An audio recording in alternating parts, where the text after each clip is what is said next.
어떤 회사 가고 싶니? 그럼 돈 많이 주고 편한 회사라고 이 생각이 맞는 겁니까? 4년 차 정도 되시는 분이었는데 첫 질문이 뭐였냐면 왜 일을 하면서 나의 150%를 써야 하죠? 돈 받는 만큼만 일하면 되지 않아? 마음속에 근본을 들어가 보면 내가 하는 일에서 의미를 찾고 있지 못하다. 너는 뭘 잘하니? 어디에 관심이 있어? 라고 누가 나한테 물어보시던가요? 아마 모든 직장인이 원하시는 건 그걸 거예요. 편했으면 좋겠고 일은 돈은 최대한 많이 줬으면 좋겠고. 그래서 야 어떤 회사 가고 싶니? 그럼 모두가 이야기하는 게 돈 많이 주고 편한 회사라고 얘기하거든요. 이 생각이 맞는 겁니까? 저도 예전에 회사 다닐 때 그랬고 네.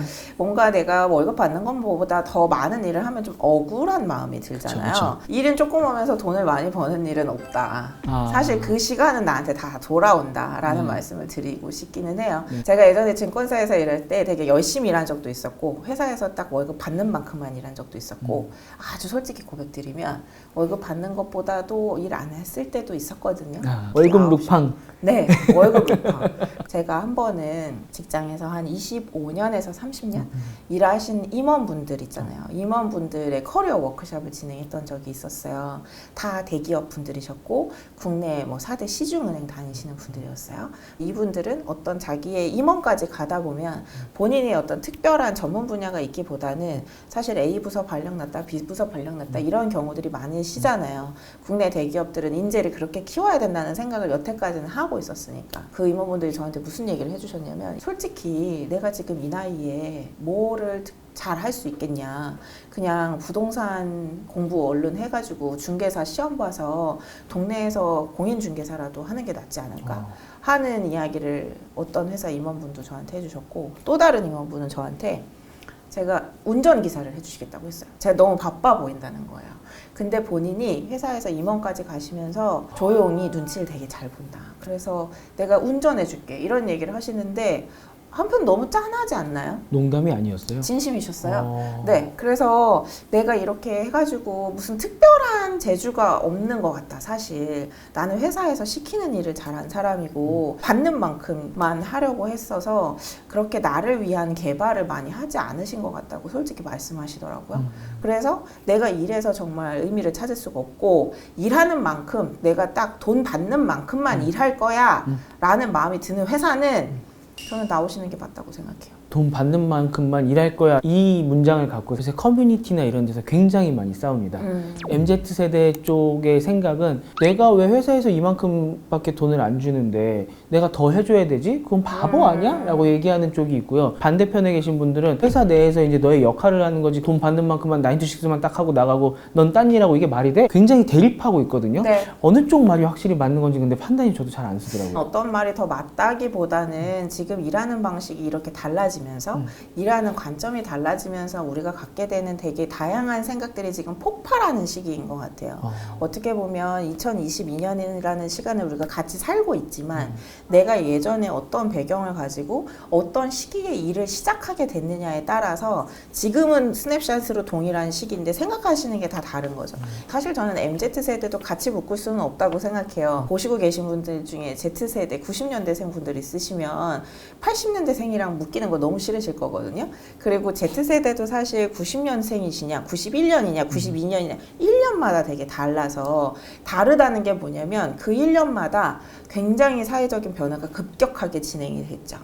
그렇기 때문에 일에 대해서 생각하는 관점이나 방식도 다를 수밖에 없다 하는 거를 여러분들께서 전제로 한번 생각해 보시면 좋겠다 하는 생각이 드는데 어떻게 보면 사회와 회사가 만들어낸 것 아닐까라고 생각하기는 해요. 그러니까 누구의 잘못이라기보다 우리가 살아가는 이 시대가 지금 그런 생각을 할 수밖에 없게 만들었다.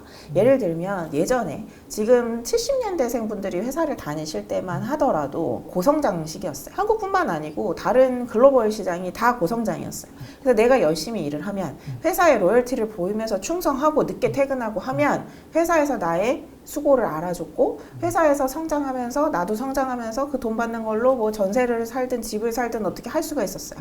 그런데 지금 세대이신 분들이 취업을 했을 때를 봐보면 너무 힘들어졌어요. 우리나라도 저성장이고 글로벌리 이제 다 저성장이에요. 웬만한 곳들이. 그러니까 이 저성장의 시대에서는 내가 뭔가를 열심히 한다고 해서 그게 나에게 바로 결과로 오게 되는 상황이 조금씩 드물어지게 된 거죠. 고속성장 시대에는 평생 직장, 평생 직업이라는 말이 있기도 했어요. 내가 이 회사에서 일하면서 뭐 대리, 과장, 차장, 부장 승진하고 나면, 임원 승진하고 나면 회사에서 차도 멋있게 딱 주고 어떤 사다리를 올라가면서 내 거를 또 가지고 갈 수 있었던 것도 있었으면 지금은 전체 시대가 저성장으로 가면서 회사의 평균 수명이 점점점 짧아지고 있거든요. 제가 이거를 예전에 한번 조사를 해봤더니 네. 1958년쯤인가는 기업의 수명이 한 60년이 넘었대요. 지금 기업 평균 수명이 얼마나 되는지 아세요? 저희 회사도 20년 넘었으니까 한 뭐 3, 40년은 가지 않나요? 평균 수명으로 하면 지금 2022년에 기업의 평균 수명이 16년이라고 합니다. 이게 2027년이 되면 12년으로 줄어들어요. 그러면 우리는 100세 시대를 살아가게 됐는데 네. 기업은 10년 남짓이 평균 수명인 거잖아요. 이 회사가 어떻게 될지도 모르는데 여기에다가 내 시간과 에너지, 내 몸을 다 바칠 수가 없게 된 거죠. 이 저성장이 같이 맞물리면서 그 생각을 여러분들이 한번 해주시는 게 중요하다는 생각은 들고, 저는 개인 차원에서는 나의 열심을 할 만한 회사인지, 그러니까 이 회사의 구조하고 같이 한번 살펴보시면서 내가 여기에서 치열해야 하는 조직인지, 그리고 치열함을 담고 싶은지를 한번 생각해 보시면 좋을 것 같아요. 얼마 전에 제 1대1 시간에 한 분이 오셨어요. 한 4년 차 정도 되시는 분이었는데 저한테 첫 질문이 뭐였냐면, 왜 일을 하면서 나의 150%를 써야 하죠? 이렇게 물어보시는 거예요. 그래서 그분은 동료가 이렇게 많지 않았어요. 스타트업이었거든요. 되게 한 명 한 명이 열심히 일하시는 분이었고 덕분에 굉장히 빠르게 성장하고 있었어요. 그래서 그렇게 일하느라고 막 120%, 150% 쓰고 10시, 11시 어떤 경우는 새벽 2시, 3시에 이렇게 들어가는 경우도 있대요. 그러면 힘들기는 하죠. 힘들기는 한데 그 조직의 특성이 10명 남짓 된 스타트업이었었거든요. 그러면 내가 일하는 곳의 특성이 어떤가를 여러분들이 한번 보셔야 되는 거예요. 예를 들어서 나는 되게 안정적인 거를 추구해요. 그리고 월급 받는 만큼만 일하고 싶어요. 그러면 10명, 20명 있는 조직에 가시면 안 되는 거죠. 내가 예를 들어서 성장이 되게 중요한 사람이에요. 나는 이래서 성장을 너무너무 중요하게 생각하고 막 그거를 지금 빡빡빡빡 쌓고 싶어요. 그러면 이런 조직에 가야 되는 거고, 나는 안정이 되게 중요하다. 월급 받는 만큼만 일하고 퇴근 이후에 나의 삶을 찾고 싶다라고 하면 워라밸이 딱딱 맞춰주는 회사로 가셔야 되는 거죠. 그래서 제가 이분한테는 그렇게 말씀드렸어요. 일단 일에서 무엇을 중요하게 생각하시냐? 그분은 성장을 중요하게 생각하신대요. 그러면 여기처럼 되게 성장을 빠르게 할 수 있는 조건의 회사는 없었거든요. 그러면 다시 한번 생각해보자. 내가 성장을 진짜 중요하게 생각하는 거는 맞는지, 어떻게 그걸 정의하고 있는지도 한번 생각해보고, 내가 그런 마음으로 일을 하고 있으면 여기서 왜 이렇게까지 일을 해야 돼? 라는 마음으로 일을 하고 있으면 같이 일하는 동료들이 사실 그걸 다 느낄 거예요. 그러면 같이 일하는 동료 입장에서는 나는 이렇게까지 하는데 쟤는 왜 놀고 있어? 이런 생각을 할 수 있잖아요. 그럼 조직의 분위기가 다 같이 안 좋아질 수 있기도 해요. 그런 부분도 한번 생각해 보셔야 되는 거고, 저는 이분의 이야기를 듣고 이 회사의 대표님을 제가 알면 리더분한테도 말씀드리고 싶다고 생각하게 됐던 게, 왜 우리의 스테이지에서 이렇게 열심히 하는 것이 필요한지, 우리는 어떤 방향으로 지금 나아가고 있는지, 이분이 하는 일이 우리 회사에 얼마나 도움이 되는지를 좀 얘기를 해주셨으면 이분이 또 이런 고민은 안 하지 않았을까 하는 생각이 들었어요. 우리가 일에서 내가 왜 그렇게 열심히 해야 돼? 돈 받는 만큼만 일하면 되지 않아? 라고 생각하게 되는 마음 중에 하나는 인정과 보상이 또 있는 것 같거든요. 내가 일하는 만큼 나한테 돌아오는 게 없으니까 그냥 받는 만큼만 일하면 된다라고 생각하게 되는 건데, 과연 그 돌아오는 것들이 돈만인 거는 아니잖아요. 그러면 돈을 많이 받는 직장에 계신 분들은 다 만족하고 살아야 되잖아요. 근데 그렇지 않단 말이에요. 우리는 이를 통해서 자아실현 욕구를 가질 수도 있고, 소속감의 욕구를 가질 수도 있고, 그 인정과 보상의 욕구를 가질 수도 있어요. 그러면 앞으로 조직은 어떻게 해야 되냐? 우리가 하고 있는 일이 어떤 의미를 가지는지, 얼마나 이 일을 통해서 회사가 같이 성장하고 개인도 같이 성장할 수 있을지, 도움이 돼서 기쁜지에 대한 고마움과 피드백을 좀 표시해 주시는 게 되게 중요한데, 사실 우리나라의 많은 기업의 리더분들은 이걸 또 잘 어디 가서 배우지 못하신 것도 있는 것 같아요. 그래서 어떻게 보면 사실 저는 일에서 내가 돈 받는 것만큼만 하면 되지 않을까요? 라는 질문에는 굉장히 많은 것들이 함축되어 있다고 생각돼요. 그리고 굉장히 많은 것들을 우리가 바꿔나가야 되지 않을까? 개인의 입장에서는 내가 일에서 무엇을 중요하게 생각하는 사람인지를 바라보셔야 되는 거고, 회사의 입장에서는 지금 우리 조직의 상태가 어떤지를 구성원분들한테 충분히 설명했는가에 대해서도 한번 생각해 보셔야 하는 거고, 인정과 보상이라고 할 때 과연 승진과 돈만이 전부인가? 이제 더 이상 기업은 승진과 돈으로 사람을 붙잡아 줄 수 없는 시대가 됐거든요. 네. 그리고 이 생각을 또 여러분들이 하시게 되는 거는, 아, 돈이 중요하다. 워라밸이라도 내가 챙기면서 살아야지라고 하시는 거에 정말 마음속에 근본을 들어가 보면 내가 하는 일에서 의미를 찾고 있지 못하다. 내가 일을 하면서 성장하고 있는 것 같지 않아. 그러니까 그냥 돈이라도 많이 받는 일이었으면 어떤 일이라도 하겠어. 차라리 퇴근이라도 빨리 하면 좋겠어. 이렇게 발현되고 있는 거 아닐까 싶거든요. 이런 질문들을 우리가 먼저 한번 근본적으로 해봐야 되지 않을까 하는 생각이 듭니다. 사랑도 받아본 사람이 잘 한다고 하잖아요. 네. 그런 것처럼 내가 인정, 뭐 보상을 못 받아봤기 때문에 나는 돈밖에 볼 게 없어 라고 생각할 수 있는 거군요. 사실 여태까지의 기업들은 개개인 구성원분들을 정말 아주 솔직하게 자원이라고 보기보다는 좀 비용의 측면으로 사실 많이 봤었던 것 그쵸. 같아요. 그리고 기능적으로 많이 돌아가게 됐죠. 그래서 이 개개인이 무엇을 잘하고 어디에 관심이 있고는 별로 관심이 없죠. 여러분들 공채로 들어가셨던 뭐로 들어가셨던 회사에 입사하고 나면 내가 하고 싶은 일을 한다거나 너는 뭘 잘하니? 어디에 관심이 있어? 라고 누가 나한테 물어보시던가요? 퇴사할 때 물어봐요. 퇴사할 때. 그러니까 그러면 무슨 소용이 있냐는 거죠. 들어갔을 때부터 네. 너는 여기에서 뭘 기대해? 네. 우리 회사에서 어떤 일을 하고 싶어?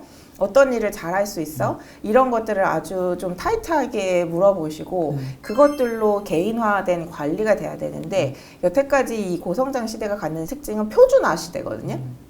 그래서 개개인의 역량이 별로 중요하지 않아요. 왜냐하면 다 시스템으로 돌아갔으니까. 더더군다나 우리나라는 제조, 유통 회사들이 이거를 끌어왔었던 그런 시대이기도 하잖아요. 제조나 유통이 끌어가는 데에서는 개개인의 역량이 중요하기보다는 이 시스템이 얼마나 정교하게 돌아가느냐, 이 안에서 사람들이 얼마나 기능적으로 역할을 하고 있느냐가 훨씬 더 중요했었던 거죠. 과거에는. 근데 지금은 시대가 너무 빨리 바뀌고 있잖아요. 개인의 측면에서는 다 개인화의 시대가 된 거죠. 내가 여기에서 무슨 일을 하는가가 우리는 되게 중요해졌고, 내가 잘할 수 있는 일을 하는가 하는 것들이 되게 중요해졌는데, 이거에 신경을 쓰고 있는 회사들은 이제 앞으로 계속 성장을 하시게 될 거고, 여전히 너네는 그냥 입 다물고 내 말을 들어 라고 생각하는 리더가 계신 회사들은 더 오래 못 가게 되겠죠. 그래서 사실 저는 근본적인 이런 변화에 일단 더 초점을 맞춰봐야 되지 않나 하는 생각이 들어요. 너무 와닿는 게요. 저희가 지난 시간에는 개인 입장에서 한 6가지 중에 너가 뭘 중요시 하는 거냐 고르라고 하셨잖아요. 네. 절대 다 갖고 있는 데는 없다. 네. 그리고 회사 입장에서도 퇴사할 때나 너 뭐 하고 싶어 물어볼 수 있는, 그 전에 못 물어보는 이유는 그거잖아요. 너는 내가 시키는 것만 해야 돼. 네, 맞아요. 그렇기 때문에 물어봐봤자 내가 어차피 너가 하고 싶은 거 못 시켜줄 테니까 안 물어보는 거잖아요. 그런 입장에 있는 회사들은 막 성장하려는 인재, 뭐 애가 막 뛰어나고 애가 막 욕심을 부리고 회사에서 뭔가 더 하고 싶어 하는 사람은 못 뽑는다고 보는 게 맞겠네요. 그러면 그게 비극인 거죠. 우리 사회가 성장을 하려면 상향 평준화가 돼야 되잖아요. 근데 어떻게 보면 저는 되게 하향 평준화 되고 있지 않나? 회사에서 일하고 있는 분들을 보면 나하고 그렇게 다른 사람이 있지 않아요. 우리 회사에. 비슷비슷하단 말이에요.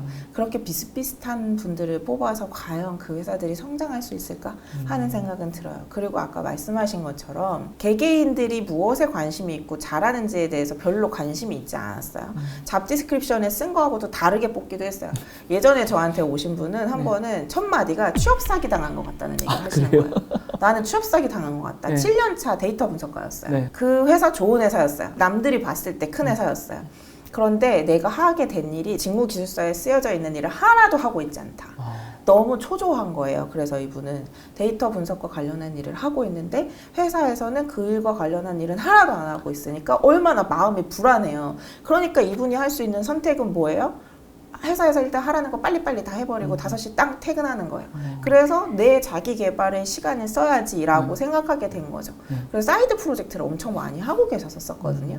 그러니까 사실 저는 일하는 만큼 돈 받는 만큼 일해야 되지 않을까요의 질문에는 사실 리더분들께 드리고 싶은 얘기가 더 많은 것 같아요. 이런 구조적인 문제가 있기 때문에 이런 생각들을 하게 되는 것 같다라는 걸 오늘 확실히 좀 알게 된 것 같고요. 네. 하나만 더 여쭤보면은 지금의 내 위치를 파악해야 된다고 하는 말씀은 내가 뭘 좋아하고 난 어떤 사람인가를 파악하면 되는 겁니까? 아니면 위치를 파악할 때 또 다른 좀 스킬 같은 게 있을까요? 그것도 중요한데요. 내가 지금 나의 시장에서의 포지션이 중요한 거잖아요. 회사에서 무슨 직급인지는 별로 중요하지 않아요.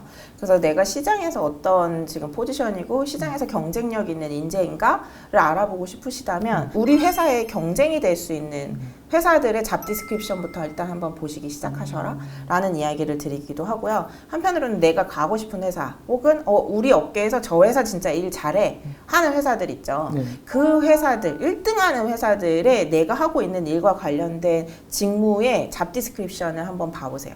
예를 들어서 뭐 콘텐츠 업계에서 일하고 있다 그러면 뭐 넷플릭스의 잡 디스크립션을 보신다거나 커머스에서 일을 하고 있다라고 하면 뭐 아마존의 잡 디스크립션을 보신다거나 핀테크 금융이다 그러면 뭐 토스의 잡 디스크립션을 보신다거나 이런 식으로 제가 지금 언급한 회사들 중에 사실은 외국계가 더 많은데 이유는 기존의 우리나라는 되게 공채 문화였었잖아요. 그래서 사람들에게 우리 회사들은 여태까지는 그 직무기술서를 그렇게 디테일하게 자세하게 쓰지 않았어요.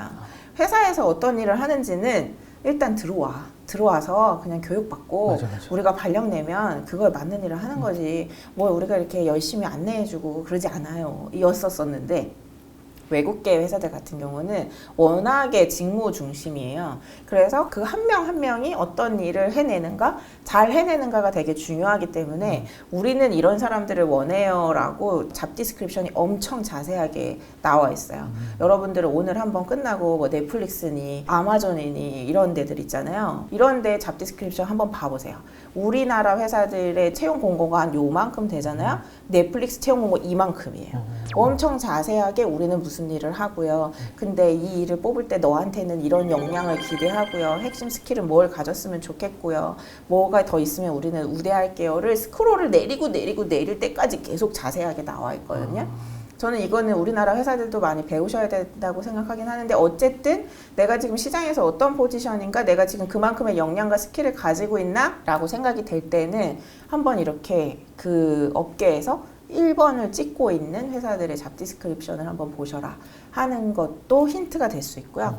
또 두 번째로는 저는 대화 리서치를 많이 추천하기도 해요. 그러니까 사실 잡 디스크립션에 나와 있는 일들을 우리가 회사에서 그대로 다 하는 건 아니기 때문에 제일 좋은 거는 그 회사 다니는 사람들한테 직접 물어보는 거죠. 요새는 그렇게 직접 물어볼 수 있는 서비스들도 또 많이 나와 있어요. 그래서 그런 것들 활용하시면서 어떤 질문을 해보시면 좋냐면 그 일을 하는데 필요한 핵심 역량이나 스킬이 무엇인지, 그 일과 관련해서 지금 그분의 KPI가 있다면 무엇인지, 그리고 어떤 사람들을 요즘에는 뽑고 있는지, 뭐가 제일 이슈인지 이런 거 한번 물어보세요. 예를 들면 저 같은 경우에 저는 증권사 백그라운드를 가지고 있으니까 더 이상 증권사나 자본시장으로 돌아가고 싶지는 않고 성장과 변화 쪽에 관심이 많은데 그 중간쯤에 일이 뭐가 있을까 생각했던 것 중에 하나는 벤처캐피탈이었었어요. VC를 한번 생각을 해봤었는데, 그래서 제가 어떻게 했냐면 VC 일하는 분들을 막 이제 찾아내서 물어본 거예요. 심사역이나 파트너인 분들을 찾아내서 요즘 업계가 어떤지, 지금 그 일을 하려면 가장 중요한 핵심 역량이 뭐라고 생각하시는지, 어떤 사람을 채용하는지, 스킬이 있어야 된다면 어떤 스킬셋이 필요한지, 이런 것들을 이제 막 여쭤보고, 그 다음에 이제 내가 생각해 보는 거죠. 그냥 여러분들 술 먹고 이렇게 하지 마시고요. 내 친구들 만나서 이야기를 하실 때도 한 번쯤 이런 질문을 해보시는 거예요. 우리가 친구들 만나서 얘기할 때 어떻게 돼요? 보통 어쩌다가 회사 얘기하면 회사 욕만 하다가 끝나잖아요. 그 과장욕, 저 부장욕. 네, 그래서 그 시간을 여러분들 서로의 리서치 시간으로 한번 만들어 보세요. 그래서 내가 친구들을 만났는데 누구는 기자고 누구는 MD고 누구는 서비스 기획 일을 하고 있고 누구는 개발자예요. 그렇다라고 하면 거기에서부터 한번 연습을 해보는 거죠. 니네 회사에서 요새 제일 중요한 목표가 뭐야? 그 일 하는데 잘하는 사람들은 뭘 가지고 있어서 잘하는 거야? 어떤 역량과 스킬을 가지고 있는지, 배경은 좀 어떻게 되는지, 이런 것들을 알아봐 보시라는 거죠. 예전에 저한테 원어원 오신 분한테, 그분은 컨텐츠 에디터로 일을 하고 있었어요. 근데 비영리 쪽에서 하고 계셨거든요. 그래서 내가 영리 쪽으로 과연 갈 수 있을지, 그리고 내가 실력은 있는지 너무 궁금한 거예요. 그래서 그분이 어떻게 하셨냐면, 내가 관심 있는 회사들이 있잖아요. 그러면 한 A, B, C, D가 있다. 그분은 뭐 오늘의지, 뭐 마켓컬리 뭐 이런 데 관심이 있었어요. 그러면 그런 데에서 일하는 컨텐츠 에디터들을 찾아서 인터뷰를 해보는 프로젝트를 하셨어요. 그래서 그 회사에서 컨텐츠 에디터는 무슨 일을 하죠? 지금 최근에 하고 있는 프로젝트는 뭔가요? 그 회사에서 일을 잘하기 위해서 필요한 역량이나 스킬이 있다면 어떤 것들이 있나요? 뭐 이러면서 자체적인 프로젝트를 한번 해보신 거예요. 인터뷰 프로젝트를. 그러면 이게 또 나의 되게 중요한 자산으로 남는 포트폴리오가 될 수도 있고, 그 일에 대해서도 더 잘 알게 되시고 하다 보니까 내가 이제 부족한 점들이 좀 보이게 되는 거죠. 그분 같은 경우는 데이터 분석 역량이었어요. 얘기 들어보니까 다른 회사 컨텐츠 에디터들은 다 데이터를 보면서 이 SEO로 검색될 수 있는 키워드들을 중심으로 하는 글을 쓰고 있는구나. 그 글을 쓰고 나서 이게 얼마나 매출에 연관이 됐는지도 다 분석해보는구나. 근데 나는 그런 걸 한 번도 해보지 않았네, 우리 회사에서는. 그럼 뭘 배워봐야겠다가 나오잖아요. 이렇게 해보시면 좋을 것 같습니다. 백산 몰로코 PM님께서 이 말씀을 똑같이 하셨는데, 한국에서 5급 사무관으로 일하시고 계셨는데 그때는 누굴 만나도 술 마시면서 신세 한탄밖에 안 했다는 거예요. 근데 실리콘밸리에 딱 가서 사람들을 만나보니까 거기서는 너는 뭘 좋아하니? 네. 너는 뭘 만들고 싶고 뭐가 되고 싶니라고 계속 물어봤다고 하더라고요. 자연스럽게 그 실리콘밸리 문화처럼 우리도 친구를 만났을 때 좀 한번 서로 뭐가 되고 싶고, 너희 회사는 지금 어떤 상황이고 이 직무를 가진 사람은 어떤 거고, 그런 걸 좀 미리미리 파악을 해놓는 게 한숨 쉬다가 집에 가서 자는 것보다 훨씬 낫겠군요. 맞아요. 그리고 한편으로는 저는 이 질문이 되게 마음이 짠하기도 했어요. 1대1 세션을 진행할 때 맨 처음 저의 질문은 요즘 어떠세요? 라는 질문을 드리거든요. 그리고 원래 어떤 일을 하고 싶으셨어요? 하는 질문을 드릴 때가 많은데, 이 질문에서부터 눈물이 쏟아지는 분들도 되게 많아요. 요즘 어떠세요? 요즘 잘 지내고 계세요? 누가 나한테 한 번도 나를 궁금해하는 질문을 던져본 적이 없기 때문에 그런 것 같거든요. 다 제가 여러분들을 만나서 다 손잡고 얘기할 수가 없으니까 여러분들 스스로에게 나 요즘 어떻지? 나는 원래 뭐가 되고 싶었지? 어떤 일을 하면 진짜 나는 행복해? 하는 질문을 나 스스로에게 한 적이 있나? 한번 생각해 보시면 좋을 것 같습니다. 저번 시간부터요, 이렇게 말씀을 나누다 보면 정말 내가 왜 안 그러고 있었지? 라고 하는 말씀들을 해주시는 게 있는데, 진짜 내가 나중에 뭐가 되고 싶은지, 그리고 나라는 사람은 어떤 사람인지 이제 위치 파악도 좀 해야 되고, 나를 아는 시간, 이런 것도 좀 아셔야 서로 비난하면서 야, 이거 돈만 받고 하는 게 맞느니 아니면은 뭐 그거는 잘못됐느니, 그런 좀 소모적인 논쟁이 없지 않을까 좀 생각을 해봅니다.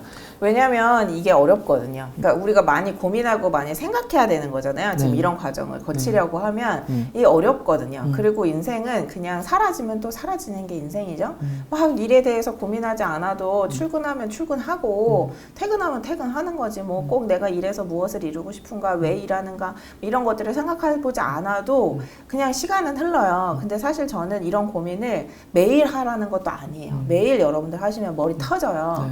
그리고 고민할 시간은 사실 실행하시는 게 훨씬 더 중요하고, 한 3개월에 한 번씩 정도 많이라도 해보시면 어떠실까? 지금까지 아마 안 해보셨을 테니까 그런 생각이 드네요. 네.